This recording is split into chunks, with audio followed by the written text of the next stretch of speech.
tengo conmigo a don Rafael Maldonado, que ha hecho lo imposible para estar aquí, para llegar. Tenemos que agradecérselo de verdad, de forma no sé si con un viaje regalo, un bono aquí de salud a la Ría de Arosa, porque viene en este momento, acaba de llegar del otro Santiago de Chile a Santiago de Compostela, o sea que ha hecho ya medio mundo de kilómetros. Es una satisfacción presentar al ilustre ponente de esta conferencia de apertura, profesional de enorme prestigio en el campo de la investigación de la fisiopatología de las adicciones y del desarrollo de nuevos fármacos para su tratamiento, al que agradecemos que nos acompañe hoy. Rafael Maldonado, gaditano, licenciado y doctor en medicina, es profesor de farmacología en el Departamento de Ciencias Experimentales y de la Salud en la Universidad Pompeu Fabra de Barcelona. Su área de investigación principal se centra en el estudio de las bases neuroquímicas de la dependencia, sustancias psicoactivas y los trastornos relacionados con este proceso en todo su espectro: afectivos, del dolor, cognitivos, de la alimentación, particularmente en el desarrollo de nuevos modelos de comportamiento. Ha publicado más de 290 artículos científicos en revistas internacionales. Durante más de 29 años ha ejercido como investigador principal en múltiples investigaciones financiadas por las principales agencias de investigación españolas, europeas y estadounidenses. Es además revisor y miembro del consejo editorial de varias revistas científicas y sigue trabajando, como digo, en este campo. No solo hace esa labor investigadora, sino además, y por eso le agradecemos de forma especial, divulga, ¿no?, este problema en toda la sociedad internacional. Viene ahora mismo, como decíamos, de Santiago de Chile, va a estar aquí unas horas y se marcha también próximamente a Estados Unidos. Por lo tanto, es una persona conocedora no solo del ámbito científico, sino también de esa labor que decíamos al principio, divulgadora, que tan importante es que para nuestros jóvenes. Veo una amplia representación que está entrando y que creo va a ser muy interesante la charla que va a escuchar al doctor Maldonado, y por eso, como decía al principio, la labor de divulgación de todos estos problemas, de no banalizar el consumo del cannabis, es uno de los objetivos de este gran Congreso Internacional de Catoira. Muchas gracias. Tiene la palabra el profesor Maldonado. Gracias.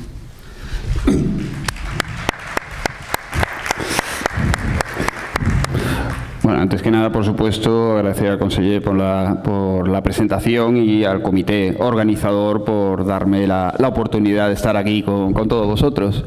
Yo voy a hacer una presentación muy general acerca de lo que hace el cannabis a nivel del cerebro.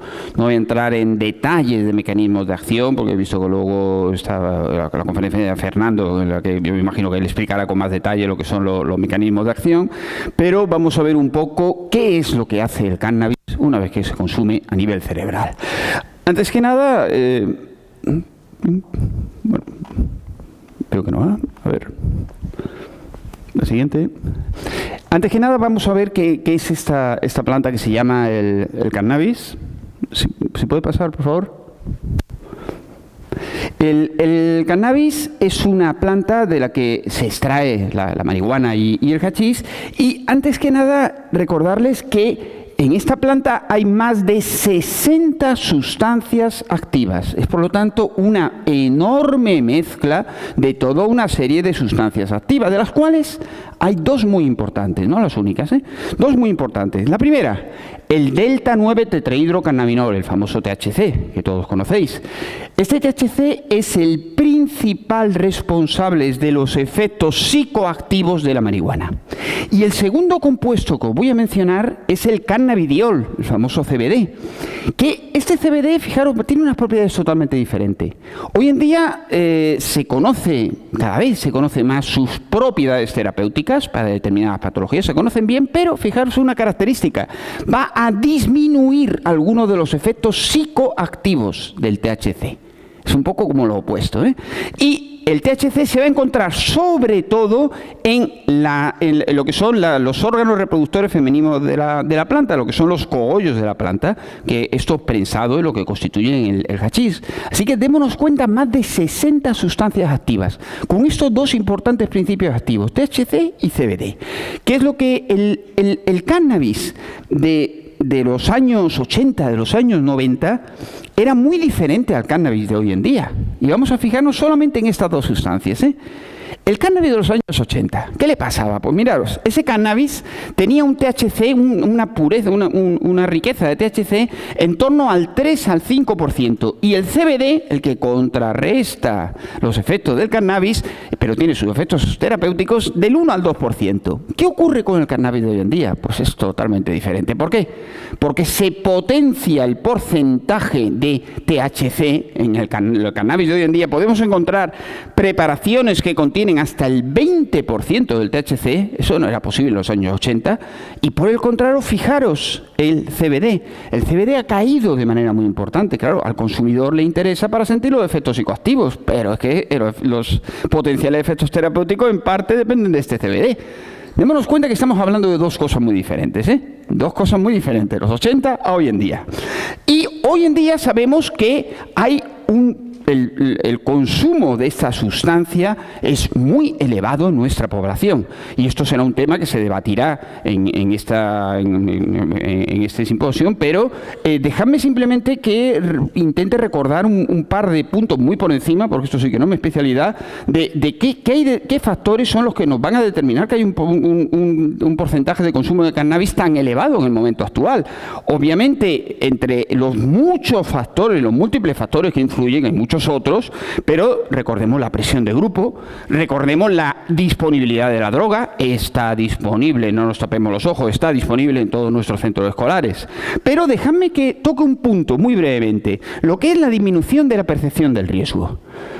La percepción de riesgo hoy en día del cannabis está realmente muy reducida en nuestra población juvenil. Encuesta de Plan Nacional sobre Drogas recogen que los jóvenes consideran incluso más peligroso el tabaco que el cannabis. Pero ¿por qué esta disminución tan importante de la percepción del riesgo? Obviamente hay muchos otros factores, pero déjame que os recuerde algunos puntos.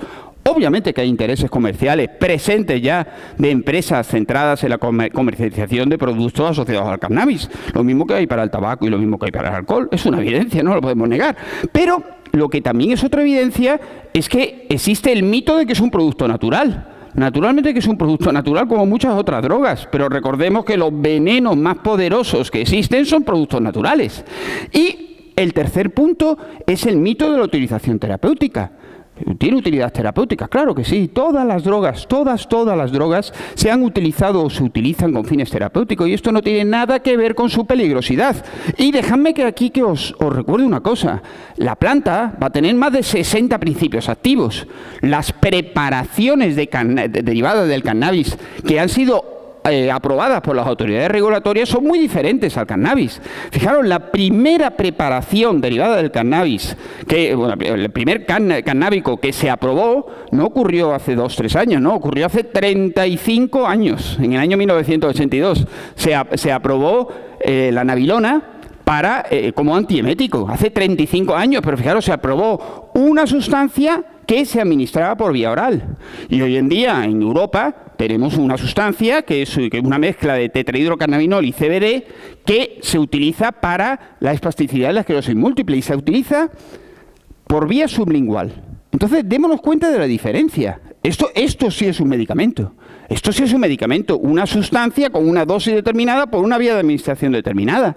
Pero lo que no es un medicamento es una planta con 60 principios activos que vamos a tomar fumada. Evidentemente estamos hablando de dos cosas totalmente diferentes, Y absolutamente todas las drogas se utilizan o se han utilizado con fines terapéuticos. A que a nadie le quepa duda, Bueno, pues dicho estas generalidades, vamos a ver qué pasa cuando una persona fuma cannabis, qué es lo que pasa en nuestro cerebro, Pues Pues recordemos que en el cerebro es el órgano más complejo, yo diría el órgano más maravilloso de nuestro organismo, porque está integrado por 90.000 millones de neuronas, 90.000 millones de pequeños ordenadores, todos ellos comunicándose. ¿Y cómo se comunican esta complejísima cantidad de neuronas? Pues fijaros, se van a comunicar de una manera muy simple. Una neurona le va a soltar una sustancia química a otra para pasarle mensajes. Esta es la manera en la que todas estas neuronas se comunican, 90.000 millones de neuronas, cada neurona va a ejercer aproximadamente 5.000 sinapsis. O sea, imaginaros la complejidad que es nuestro cerebro, lo dificilísimo que es comprender el funcionamiento de este maravilloso órgano que es nuestro cerebro. Pues mirad, una de las sustancias químicas que utilizan las neuronas justamente para comunicarse entre ellas es un cannabinoide endógeno. En nuestro cerebro, naturalmente, que tenemos unas sustancias que son cannabinoides endógenos. Es decir, una sustancia que vosotros la extraéis del cerebro de un ratón y se lo inyectáis a otro ratón, y es lo mismo que si lo inyectáis hachís o marihuana. Tenemos un, entre comillas, hachís o marihuana en nuestro cerebro, que sirve para comunicarse, para que las neuronas se comuniquen unas entre otras. Y estos cannabinoides endógenos, que me imagino que Fernando os hablará de ellos, los dos más importantes son sustancias lipídicas, son lípidos. Los que estáis del campo de la biología, acordaros que transmisores que sean lípidos son muy raros, son grasas que se van a servir de transmisores. Y los dos más importantes son estos dos de aquí, la anandamida y el 2-araquinoidglicerol. Y básicamente lo que van a hacer estas sustancias químicas, estos transmisores, van a ser liberarse por una neurona y activar unos receptores. Unos receptores son realmente unas proteínas específicas que van a ser activadas solo por estas sustancias. Hay dos, el CB1 y el CB2. Casi todo lo que ocurre en el cerebro va a depender de este de aquí, del CB1. Y entonces, claro, cuando una persona fuma cannabis, lo único que va a hacer va a ser aumentar la actividad de ese sistema. Es como tenemos esta marihuana endógena, pues como si hubiera una concentración masiva de marihuana endógena en la totalidad del cerebro. Esto así de simple es lo que va a hacer. Y claro, en todo aquello en lo que participe este sistema endocannabinoide de nuestro cerebro, todo se va a ver alterado cuando se fuma cannabis. ¿Y en qué participa el sistema endocannabinoide? Obviamente podemos hablar horas de lo que participa, pero en un par de minutillos vamos a ver cuáles son las principales funciones de ese sistema endocannabinoide. Fijaros, el sistema endocannabinoide va a ser importante para obtener refuerzo, obtener placer. Imaginaros cualquier estímulo placentero, el que sea, un estímulo de alimenticio, social, sexual, produce placer naturalmente. Pues ese placer en parte va a estar mediada por la activación de este sistema cannabinoide. Entonces, claro, cuando una persona fuma cannabis, va a activar este sistema, va a tener un efecto placentero, pero va a haber un riesgo de adicción, como con cualquier otra droga que sea capaz de activar el sistema, que sea capaz de activar el sistema de refuerzo. Además de esto, el sistema endocannabinoide va a participar en el control de nuestras emociones. De tal manera que para tener un buen estado emocional vamos a tener que tener una actividad del sistema endocannabinoide.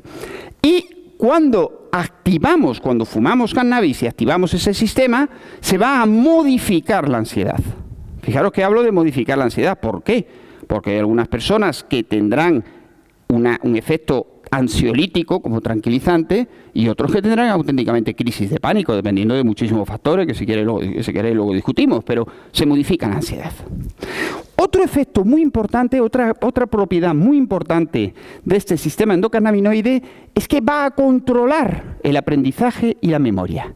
Y aquí va a ejercer un papel muy curioso, porque el sistema endocannabinoide de lo que se va a encargar es de que olvidemos todos aquellos estímulos que van a tener unas consecuencias negativas para nuestras emociones. Por ejemplo, intentad acordaros de algo que ocurrió cuando teníais 5 años. Uy, cuando 5 años la vida era tan bonita. No, la vida era igual que ahora. Lo que pasa es que hay un sistema endocannabinoide que ha borrado todo aquello que era negativo y no era necesario para la supervivencia. Y así mantenemos el nivel emocional que tenemos ahora. Si no fuera por el sistema endocannabinoide, imaginaos nuestro nivel emocional. Claro, un papel muy bonito para olvidar lo malo.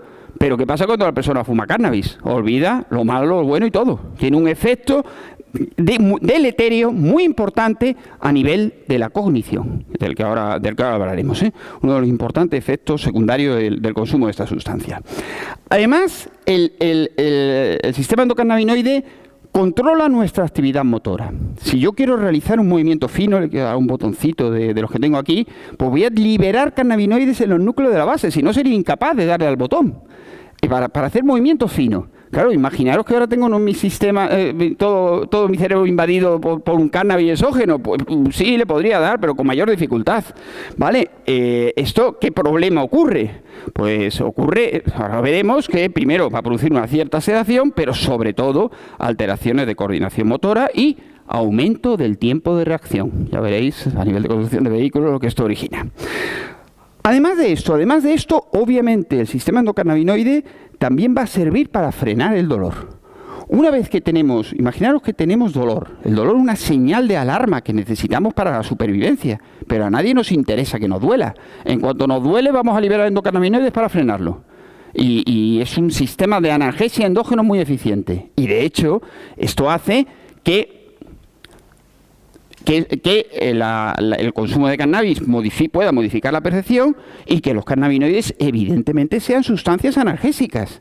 Pero aquí lo que os comentaba antes, separemos por favor lo que es posible utilización terapéutica de una sustancia de peligrosidad de su utilización recreativa. No tiene absolutamente nada que ver. Jamás negaré que estas sustancias tienen propiedades terapéuticas, jamás. Pero eso no tiene nada que ver con su utilización recreativa, con su peligrosidad. Y finalmente también controla una serie de funciones digestivas. Por ejemplo, controla, entre otras, la ingesta y el vómito. Y cuando una persona consume cannabis, tiene un aumento del apetito, sobre todo apetito por cosas dulces, y evidentemente que son sustancias con un importante efecto antiemético, que hace que determinados cannabinoides hoy en día se utilicen terapéuticas con estos fines. Y esto a nivel de cerebro, a nivel periférico, podríamos hablar mucho, pero dejadme que mencione dos cosillas nada más. Uno, que participa en el control vegetativo, el control de todos nuestros órganos periféricos. Y de ahí que cuando una persona consume cannabis puede tener un efecto de sudoración, puede tener esta sequedad de boca típica del consumidor de cannabis. También actúa a nivel del sistema respiratorio y aquí un efecto del que hablaremos ahora es un broncodilatador. Eso, además de que irrita los bronquios, tiene un efecto broncodilatador. Y a nivel cardiovascular es una sustancia que produce taquicardia. Taquicardia con cierta vasodilatación, con lo cual puede aparecer enrojecimiento ocular. Y a nivel del sistema inmune nos queda todavía mucho por conocer, Y yo lo único que me atrevería a decir es que es un inmunomodulador. Pero nos queda mucho por conocer todavía de qué hace realmente esta sustancia a nivel del sistema inmune. Bueno, pues vistas estas acciones del cannabis en nuestro cerebro, ¿cuáles van a ser las consecuencias de su consumo? Antes que nada, me gustaría detallar algo muy importante. No es lo mismo el consumo en un sujeto adolescente que el consumo en un sujeto adulto. Esto es algo que hay que dejar claro desde el principio. ¿Por qué? Porque un sujeto adolescente, primero, va a tener una personalidad que aún no está del todo desarrollada. Obviamente que la personalidad se va generando a lo largo de los años. Un sujeto de 14 años no tiene su personalidad totalmente desarrollada, ni de 15 ni de 17. Pero, muy importante, esto es un tema que obviamente yo no soy especialista, hay otros especialistas que posiblemente hablen de este tema, pero lo que sí os puedo comentar es lo que es la maduración física del cerebro. El cerebro resulta que va a tener diferentes etapas de maduración. Lo que son las áreas subcorticales, las áreas más profundas del cerebro, entre los 12 y 14 años ya están maduras. Pero lo que son las principales áreas de la corteza cerebral, hasta los 15 y 17 años no maduran. Y hay determinadas áreas, sobre todo de la corteza frontal, de la zona que más controla todo nuestro comportamiento, que entre los 18 y 25 años termina su maduración.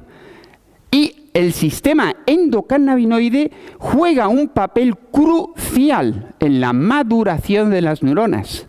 Estos lípidos que tenemos en nuestro cerebro desempeñan realmente un papel clave para que cada neurona vaya a su sitio y todo se desarrolle bien.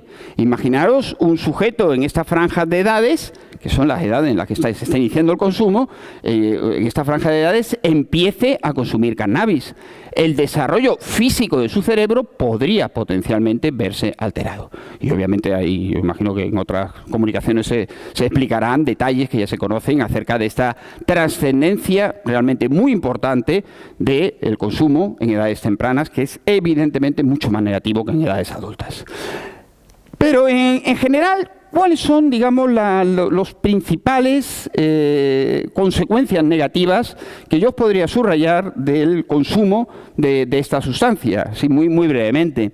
En primer lugar, ya os he mencionado que este sistema endocannabinoide juega un papel clave en el control de la memoria y el aprendizaje.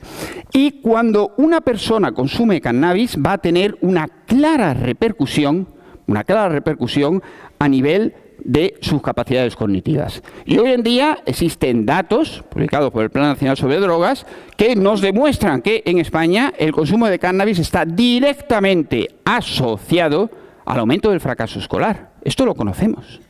¿Y por qué? Pues por lo que os comenté antes, la amnesia anterógrada. La persona consume el cannabis y va a tener dificultad para acordarse de todo aquello que le ocurra después del consumo de la sustancia. Y esto evidentemente va a tener unas consecuencias muy importantes en cualquier labor cognitiva que quiera realizar el sujeto. Además de eso hay que tener en cuenta que el efecto del cannabis es bastante prolongado. El efecto psicoactivo no tanto, pero la sustancia permanece en nuestro organismo durante un periodo bastante prolongado. Por lo tanto, este efecto negativo sobre la cognición no va a durar solamente unas horas, sino va a durar un periodo largo que evidentemente va a tener unas consecuencias claras cuando este sujeto vaya a su escuela e intente retener los conocimientos. Pero además de esto, el consumo repetido de cannabis sabemos hoy en día que altera la motivación. Y una persona consumidora repetitiva de cannabis, su motivación por el estudio se va a ver mermada. Y juntando estos procesos nos encontramos con los datos recogidos en la penúltima encuesta del Plan Nacional sobre Drogas, en la que ya nos hablaba clarísimamente de que hay una relación directa entre fracaso escolar y consumo de cannabis. ¿Por qué? Porque el porcentaje de repetidores que consume cannabis es muchísimo más elevado que los que no consumen. 44% de los consumidores de cannabis repiten curso, frente al 27% de los que no consumen cannabis, 0,9%. Y del conjunto de escolares, ¿cuántos obtienen muy buenas calificaciones, notables o sobresalientes? Consumidores de cannabis, 26%. No consumidores, 41%. Realmente es como el espejo de los repetidores. Hay una clara relación entre consumo de cannabis, repetición de curso, consumo de cannabis, calificaciones escolares. Son datos objetivos del Plan Nacional sobre Drogas. Pero además de esto, tenemos que tener en cuenta que, como ya os comenté, el sistema endocannabinoide participa en el control de la motricidad. Por lo tanto, mucho cuidado con las funciones motoras y la conducción de vehículo. ¿Por qué? Porque cuando consumimos cannabis vamos a tener, en primer lugar, un aumento del tiempo de reacción. Es decir, nos ponen la mano por delante, pues enseguida retiramos la cabeza. Nos ponen la mano por delante, la retiramos, pero más despacito. Entonces imaginaros cuando os abren la puerta y vais conduciendo un coche. Vais a frenar, pero más despacito.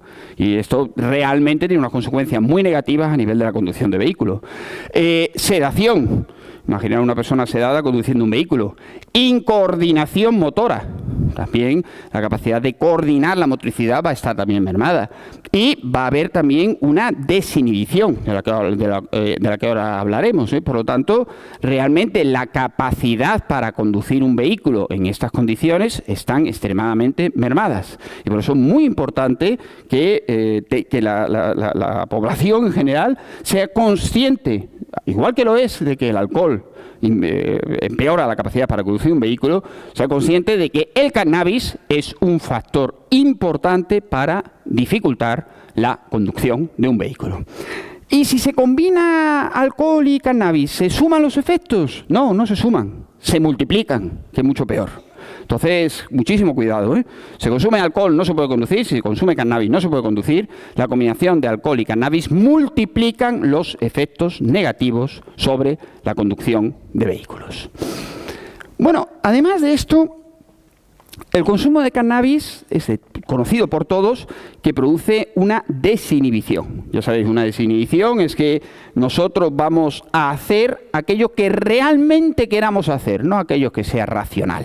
Vamos a dejarnos llevar para hacer lo que realmente queramos hacer. Estamos desinhibidos. Una desinhibición que en cierto modo se puede parecer un poco, no es la misma, pero se puede parecer un poco a la desinhibición alcohólica. Se puede parecer un poco. Y de esta desinhibición, ¿qué es lo que nos preocupa? Pues de esta desinhibición, sobre todo en la población joven, nos preocupa el primer punto, y es el riesgo de relaciones sexuales sin protección y o no deseadas. Este es un riesgo real, y esto hay que tenerlo en cuenta en un consumidor de cannabis. Obviamente, una relación sexual tiene que ser consentida y tiene que ser con protección. Y esto no siempre ocurre cuando la persona consume cannabis. Obviamente, el riesgo de conducción de vehículos, que ya hemos dicho antes, y que la desinhibición incrementa aún más este riesgo de conducción de vehículos. Y evidentemente otra serie de actitudes a riesgo que también se podrán discutir más adelante, que puede generar este cuadro de desinhibición que produce el cannabis.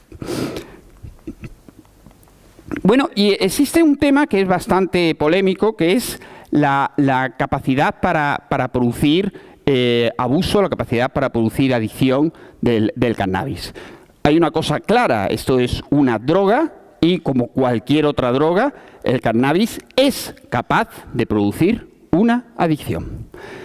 ¿Cómo se produce esta adicción? Bueno, pues fijaros, el mecanismo, todas las drogas van a producir la adicción por un mecanismo que es común. Luego viene otra serie de factores diferenciales, pero ¿qué es lo que hay común en todas las drogas? Todas las drogas van a empezar el proceso adictivo justamente porque van a ser capaces de activar en una estructura subcortical que se llama el sistema límbico los circuitos del refuerzo. Este es el punto de partida de todas las adicciones. Una sustancia que sea capaz de producir placer, que active los circuitos de refuerzo, tiene el potencial de generar adicción. Y entonces en el primer punto, absolutamente todas las drogas, al igual que el cannabis, van a activar este circuito del placer, van a producir este efecto placentero. Entonces, la activación repetida de este circuito del placer va a producir una serie de modificaciones adaptativas en el mismo, tal manera que en un principio la persona va a consumir cannabis para activar el circuito del placer, pero claro, si lo activamos de una manera repetitiva, este circuito cambia y la persona ya va a empezar a consumir, una vez que ya se genera la adicción, ya no para sentirse bien, sino para no encontrarse mal. Daros cuenta de este cambio, Consume la sustancia, venga, placer, placer. Ahora, el problema es que si dejo de consumir me siento fatal, me encuentro fatal, ¿por qué? Porque mi sistema límbico se me ha cambiado. Entonces ahora ya empiezo a consumir para no encontrarme mal. Esto es muy diferente, Una cosa es consumir para buscar el placer y otra cosa es consumir para evitar encontrarse mal. Y esto ocurre con todas las drogas, incluido el cannabis. Este primer cambio a nivel del sistema límbico, del circuito del refuerzo. Pero posiblemente el cambio más importante tiene lugar a nivel de otra estructura cerebral, que es la corteza prefrontal. Fijaros, estas dos estructuras, el sistema límbico y la corteza prefrontal, son las principales estructuras que nos controlan nuestro comportamiento. El sistema límbico nos va a dirigir el comportamiento hacia lo meramente instintivo, es decir, a buscar el placer y evitar el castigo. Esto así nos dirige el sistema límbico. Y la corteza prefrontal es la que nos da todo el control racional de la conducta. Y siempre tenemos un perfecto equilibrio entre este control racional de la conducta y lo que este sistema límbico, este componente emocional, nos dice. De tal manera que cualquier cosa que hagamos en cualquier momento del día va a depender de este equilibrio entre sistema límbico y corteza frontal. El típico ejemplo, el despertador que suena por la mañana y a nadie se le ocurre levantarse, todo el mundo quiere quedarse en la cama porque el sistema límbico le dice quédate en la cama y todo el mundo nos levantamos porque la corteza nos dice, oye, es racional que te levantes. Y este equilibrio para todo está siempre jugando. Bueno, pues ya hemos visto que el consumo de cannabis va, en primer lugar, a alterar este sistema límbico, generando este consumo, en principio, para obtener el placer y luego para evitar encontrarse mal, pero el cannabis, al igual que todas las drogas, va a disminuir la actividad de esta estructura, que es la corteza frontal. Os pongo un ejemplo de la investigadora Nora Volkow. Esto no es cannabis, es otra sustancia, pero esto lo veis con todas las drogas, incluida la ludopatía, y podéis ver cómo cuando se desarrolla una adicción hay una disminución de la actividad de la corteza frontal en comparación con un sujeto normal, ¿eh? Aquí veis la actividad de la corteza frontal en un sujeto normal, aquí en un sujeto que es adicto, y veis cómo hay una disminución muy importante de la actividad cortical. Por lo tanto, esta persona que ha desarrollado una adicción, acordaros que tiene los cambios en el límbico, pero además su capacidad para ejercer un control racional de su conducta va a estar tremendamente mermada. A esta persona no le digáis, oye, es racional que deje de consumir cannabis, porque su capacidad para ejercer un control de su conducta va a estar alterada. Por lo tanto, el cannabis, al igual que todas las drogas, va a ser capaz de generar una adicción. Acordaros, una adicción que es una enfermedad mental, obviamente, eso no es un vicio, ¿eh? Todas las drogas, incluido el cannabis. Bueno, y además de esto, otro de los riesgos importantes del cannabis es la posibilidad de aparición de un síntoma psiquiátrico que se denomina la psicosis. Psicosis, me imagino que todos sabéis lo que es, pero por si acaso lo recuerdo, psicosis es simplemente un alejamiento de la realidad, ¿eh? Y con el cannabis, la típica crisis psicótica que aparece es la psicosis paranoide. La psicosis paranoide en la cual el consumidor piensa que lo están persiguiendo, que el al lado es un policía, que tal. Pues esta psicosis, que es realmente un alejamiento de la realidad, esto, ¿cuánto va a ocurrir en un consumidor? Hoy en día sabemos que si cogemos la totalidad de la población que ha consumido cannabis, independientemente de la cantidad, podemos saber que aproximadamente la incidencia de la psicosis va a aumentar en torno al 40%. Y si en lugar de una población general de consumidores cogemos lo que es la población de consumidores problemáticos de cannabis, nos encontramos que el riesgo se multiplica por 2. Hay un aumento del 100% de la posibilidad de consumir, de padecer un trastorno psicótico. Por lo tanto, daros cuenta que hay un incremento muy importante de las posibilidades de tener un trastorno psicótico en una persona que sea consumidora de cannabis. Otro tema es la esquizofrenia. La esquizofrenia, sabéis que no es un síntoma, no. La esquizofrenia es una enfermedad. Es una enfermedad en la cual es la enfermedad psiquiátrica que se asocia de una manera más rica con este síntoma que es la psicosis. Pero no me asociéis, no me igualéis psicosis con esquizofrenia, ¿eh? Psicosis es un síntoma, esquizofrenia es una enfermedad. ¿Cannabis genera esquizofrenia o no? Déjame que os ponga un punto de interrogación, porque de este tema podríamos hablar horas.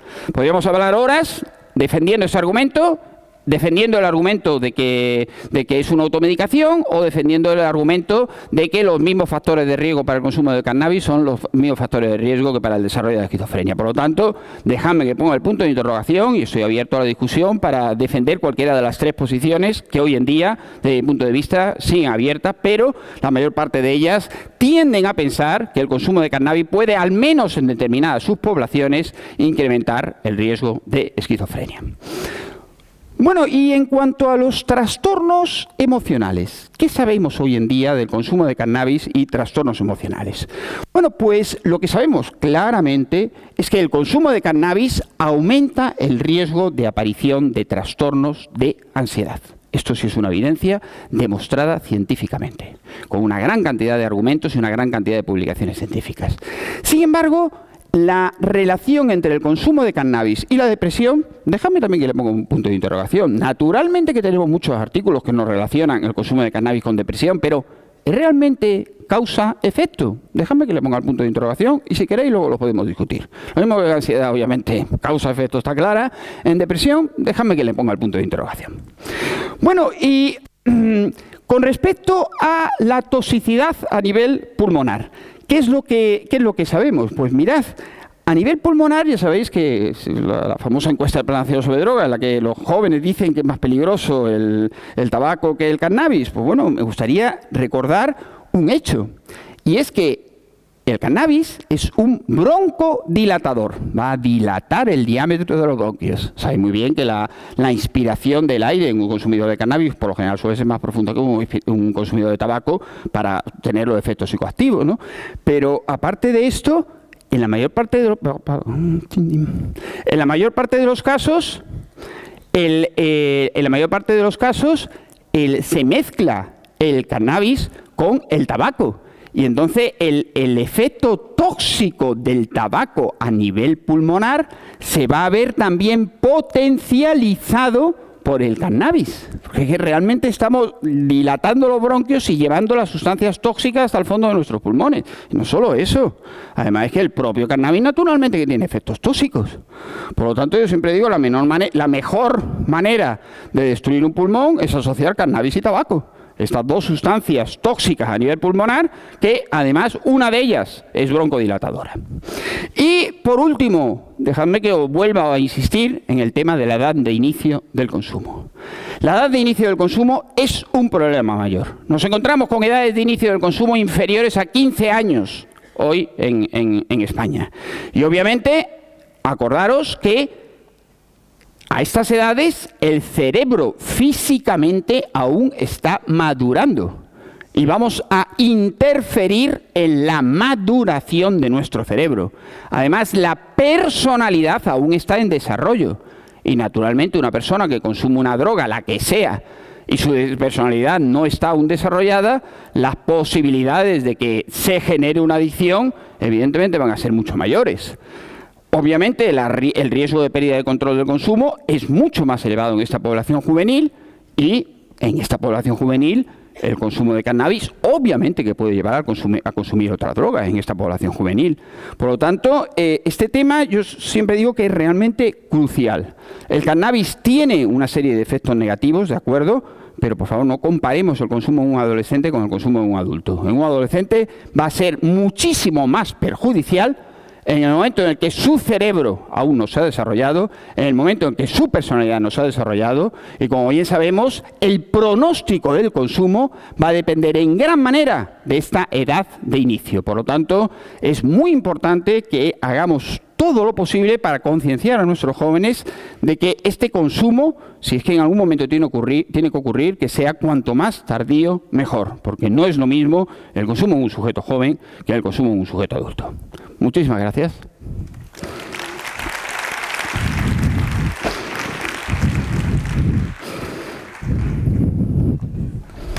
Sí. Muchas gracias, Rafael. Vamos un poquito retrasado, pero podemos abrir un breve turno de preguntas, 2 o 3 preguntas, si tenéis alguna cuestión que hacerle al profesor Maldonado. Allí tenemos una pregunta. Hola. Perdón. Quería preguntarte en relación a la pregunta que has puesto en cuanto a si el cannabis desarrollaba la enfermedad de la esquizofrenia o no, esa duda.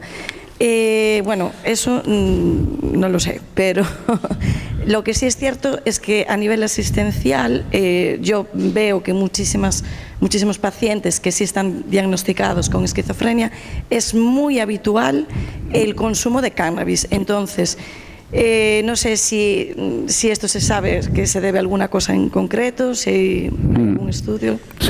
Sí, no, por eso puse el punto de interrogación, porque hablar de, o sea, eso de extender el tema sería una hora, pero a ver, te resumo las tres posibilidades, ¿eh? Ya sabes, primera posibilidad, el consumidor de cannabis va a aumentar el riesgo de esquizofrenia. Segunda posibilidad, el esquizofrénico se está automedicando con cannabis. Tercera posibilidad, los factores de riesgo que nos llevan a la esquizofrenia son los mismos que nos llevan al consumo de cannabis. ¿Qué sabemos de cada una de estas cosas? De lo primero sabemos, el consumo de cannabis igual a esquizofrenia. Sabemos que hay sujetos que tienen determinados polimorfismos. No sé si eres médico, catecolo-metiltransferasa. Bueno, tenemos un enzima que se llama catecolo-metiltransferasa para los médicos, que es el que nos sintetiza las catecolaminas, la adrenalina, dopamina. Pues hay un determinado polimorfismo en este enzima que, como lo tengas, aquí sí que parece que si consumes cannabis vas a tener más posibilidad de desarrollar la esquizofrenia. O sea, en resumen, dependiendo de tu carga genética, vas o no a favorecer el desarrollo de la esquizofrenia con el consumo de cannabis. Esto Esto, digamos, te estoy diciendo lo claro de cada una de estas tres cosas, ¿eh?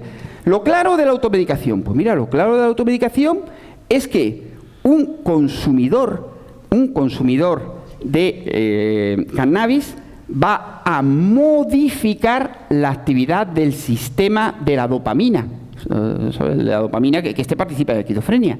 Y es cierto, el consumidor de cannabis, bajo los efectos del cannabis, los síntomas, sobre todo los síntomas negativos de la esquizofrenia, es cierto que reportan los psiquiatras que sí, que parece que mejoran un poco. Ahora, también reportan los psiquiatras que esto es como un círculo vicioso. Es como si trataras, yo qué sé, bueno, ahora lo sé para los médicos, como si tratáis un trastorno extrapiramidal con levodopa. O sea, estáis como revirtiendo el círculo. Se genera un cambio. Le metéis el cannabis. Activa el lugar donde tiene el cambio, con el cual el cambio se hace todavía mayor. A pesar de que, obviamente, la sintomatología mejora. ¿Te das cuenta? Es un poco como el círculo vicioso, que también podríamos discutir largo de esto, ¿eh? Porque yo estoy hablando en general solo. Y lo tercero, los factores de vulnerabilidad son los mismos, naturalmente, que aquí sí que tenemos determinados factores de vulnerabilidad, como yo que sé, la personalidad impulsiva, la personalidad compulsiva, perdón, el riesgo, la conducta de búsqueda de sensaciones, de riesgo. Esto parece que son rasgos de personalidad común en ambos casos, pero que aquí sí que yo no soy experto, ¿eh? Pero sí que es cierto que hay determinados rasgos de personalidad que nos llevan a estos dos fenómenos. Entonces, de los tres, ¿con cuál me quedo? Pues de los tres te digo que está claro que hay determinados datos que en determinadas poblaciones el consumo de cannabis puede incrementar la esquizofrenia. Hay datos que el consumo de cannabis puede disminuir la sintomatología de determinados esquizofrénicos, a pesar de que aumente a la larga la sintomatología, y hay datos de que determinados rasgos de personalidad promueven rasgos de personalidad y que por lo menos son factores de riesgo tanto para la esquizofrenia como para el consumo de cannabis. Gracias. Una última pregunta, por favor.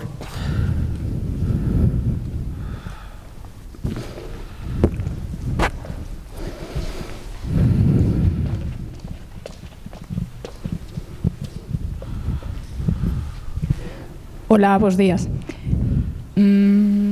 Dos temas. Sí. Por un lado, si se puede relacionar el consumo de cannabis en edades tempranas con una futura mala regulación emocional. Y por otro lado, si hay alguna teoría que pueda explicar, si la hay, porque a lo mejor no se puede explicar, que relacione el consumo de cannabis, sobre todo en gente más joven, con la bajada de peso. Cuando influye, con que adelgazan, no en todos, sobre todo cuando influye en el metabolismo de los azúcares, tienden a tener, ¿no?, esa necesidad de comer azúcar, pero que hay algunos jóvenes, y esto lo preguntan ellos, de por qué bajan de peso, si tiene que ver con los receptores de saciedad, con qué puede estar relacionado y si realmente se puede, bueno, de alguna manera. Gracias.